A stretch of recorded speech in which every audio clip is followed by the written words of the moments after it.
بسم اللہ الرحمن الرحیم۔ حضرت سلطان محمود غزنوی رحمۃ اللہ علیہ کے پاس ایران کا بادشاہ اپنے سفیر کے ساتھ ملاقات کے لیے آیا ہوا تھا۔ دن سارا سلطنت کے امور پر تبادلہ خیال میں گزر گیا۔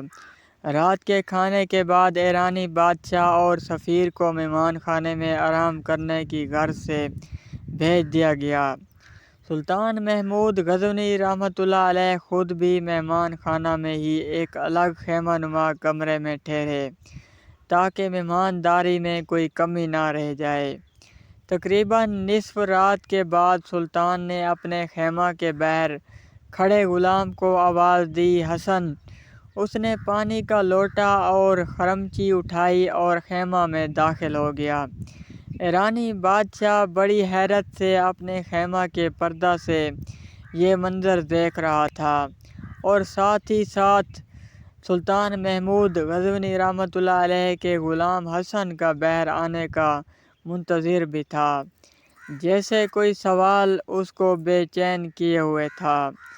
جیسے ہی حسن سلطان کے خیمہ سے باہر نکلا، ایرانی بادشاہ نے اسے بلایا اور پوچھا، جب سلطان نے تمہیں آواز دی حسن تو تمہارا حق تھا پہلے پوچھتے، جی کیا حکم ہے آقا؟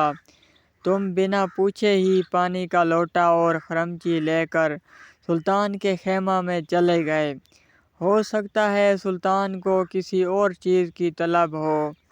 حسن مسکرایا اور ایرانی بادشاہ کو جواب دیتے ہوئے بولا، حضور میرا مکمل نام محمد حسن ہے اور میرا سلطان ہمیشہ باوضو رہتا ہے، اور جب اس کا وضو نہ ہو تب بھی مجھے حسن کہہ کر پکارتا ہے، اور میں سمجھ جاتا ہوں اب سلطان کو وضو کی حاجت ہے جو انہوں نے اس میں محمد صلی اللہ علیہ وآلہ وسلم اپنی زبان سے ادا نہیں کیا۔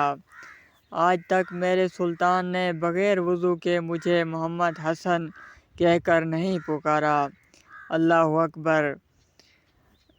یہ تھے وہ ہمارے اسلامی تاریخ کے ہیروز جن کے دلوں میں حب مصطفیٰ صلی اللہ علیہ وسلم کا ٹھاٹھے مارتا سمندر تھا، اور کافر مشرک ان کا نام سن کر کانپتے تھے۔ جب تک مسلمان بادشاہوں کے ہاتھوں میں قرآن و حدیث اور صوفیاء کا دامن تھا تب ان کا غلبہ بھی تھا۔ اللہ پاک ہم سب کو عمل کرنے کی توفیق دے، آمین۔